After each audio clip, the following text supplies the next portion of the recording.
سبيل الدموع سبيل مريح تنهد يا صاحي كي تستريح. اعوذ باللہ من الشیطان الرجیم بسم اللہ الرحمن الرحیم ورتل القرآن ترتیلا۔ اللہ تعالیٰ کا فرمان ہے قرآن پاک ٹھہر ٹھہر کر پڑھو، مطلب یہ کہ تجوید کے ساتھ قرآن پاک کا پڑھنا ضروری ہے، اور جو قرآن پاک تجوید پڑھتا ہے لیکن تجوید کے ساتھ نہیں پڑھتا، اس کے قواعد کا لحاظ نہیں کرتا، وقف کا اس کو پتہ نہیں کہ وقف کس طرح کرنا ہے، تو باقی قواعد مثلا کہ کسی حرف کو موٹا کرنا ہے تو اس کا علم نہیں ہے، تو اس طرح کئی غلطیاں جو ہے انسان کرتا ہے لا علمی کی وجہ سے۔ تو ہمارے لیے ضروری ہے کہ ہم قرآن پاک سیکھیں اور پھر آگے سیکھ کر سکھائیں بھی،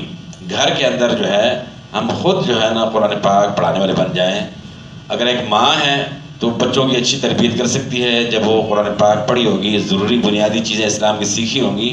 تو شروع سے بچے کی تربیت اس طرح ہوگی تو انشاءاللہ جو ہے فائدہ ہوگا۔ بچہ جو ہے جو بڑا ہوگا اس کو دعائیں بھی یاد ہوں گی، اور اسی طرح قرآن پاک بھی جو ہے نا نازلہ پڑھ چکا ہوگا، تو اس کے بعد جو تعلیم حاصل کرے گا تو اس کے لیے آسانی بھی ہوگی۔ تو بچے جو ہے نا کافی بڑے ہو جاتے ہیں، شروع میں کچھ نہیں سکھایا جاتا، تو اس کے بعد کسی مدرسے میں جو ہے نا ان کو چھوڑا جاتا ہے، تو وہ بچوں کی عادت جو ہے نا چونکہ فراغت میں جو ہے نا وقت گزارنے کی جو ہے نا عادت بن چکی ہوتی ہے، تو ان کے لیے پھر مشکل ہو جاتا ہے۔ تو اس لیے قرآن پاک چھوٹا ہے یا بڑا ہے سب کے لیے سیکھنا ضروری ہے۔ یہ بنیادی چیزوں میں ہے، جس طرح نماز ایک بنیادی ہے کہ اس کو ہر صورت میں سیکھنا ہے، اور روزے کے احکام ہو گئے، تو اس طرح مثلا کہ حج ہے، جو فرائض ہیں، فرائض کے متعلق اس کو علم ہونا ضروری ہے۔ تو اسلام کی جو بنیادی چیزیں ہیں اس کا سیکھنا ضروری ہے، تو ان میں سے قرآن پاک کا سیکھنا بھی جو ہے نا ضروری ہے۔ اور پھر سیکھنا اس طرح ہے کہ ہم تو مثلا کہ عرب لوگ نہیں ہیں، ہم نے کوشش کرنی ہے کہ ان جیسا جو ہے نا تلفظ بنانے کے لیے، تو اس کے لیے پھر سیکھنا پڑتا ہے، مخارج جو ہے نا یاد کرنے پڑتے ہیں، اور اس طرح صفات ہیں، اور باقاعدہ اس کی پھر پریکٹس کرنی ہوتی ہے، تب جا کر جو انسان صحیح قرآن پاک پڑھ سکتا ہے۔ اور جو صحیح قرآن پاک نہیں پڑھے گا تو عربی زبان ایسی ہے کہ اس کے اندر جو ہے نا ذرا سا فرق پڑ جائے تو معنی جو ہے نا کہیں سے کہیں چلا جاتا ہے، معنی جو ہے نا تبدیل ہو جاتا ہے،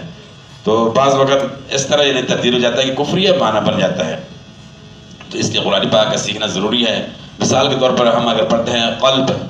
قاف کو موٹا کرتے ہیں تو اس کا مطلب ہے کہ دل، اگر قاف کو موٹا نہیں کرتے تو معنی ہو گیا کتا، قلب کا معنی ہے کتا، قلب معنی ہے دل، تو اتنا بڑا فرق پڑ جاتا ہے۔ تو لہٰذا ہم سب کو کوشش کرنی چاہیے خود بھی قرآن پاک سیکھیں، اپنے بچوں کو بھی سکھائیں، اور صحیح قرآن پاک جہاں پڑھایا جاتا ہے مدارس کے اندر بھیجیں آپ۔ تو ایک تو ہے مثلا کہ مسجدوں کے اندر عام طور پہ بچوں کو بھیجا جاتا ہے، تو وہاں اتنی توجہ نہیں دی جاتی، اور قرآن پاک بچے پڑھ لیتے ہیں لیکن تلفظ صحیح نہیں ہوتا۔ جہاں جہاں مدارس ہیں، مدارس کے اندر جو ہے نا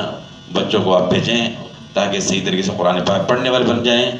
اور تاکہ مکمل ثواب بھی حاصل ہو، اور بچے پڑھیں اور آپ کے لیے کل جو ہے نا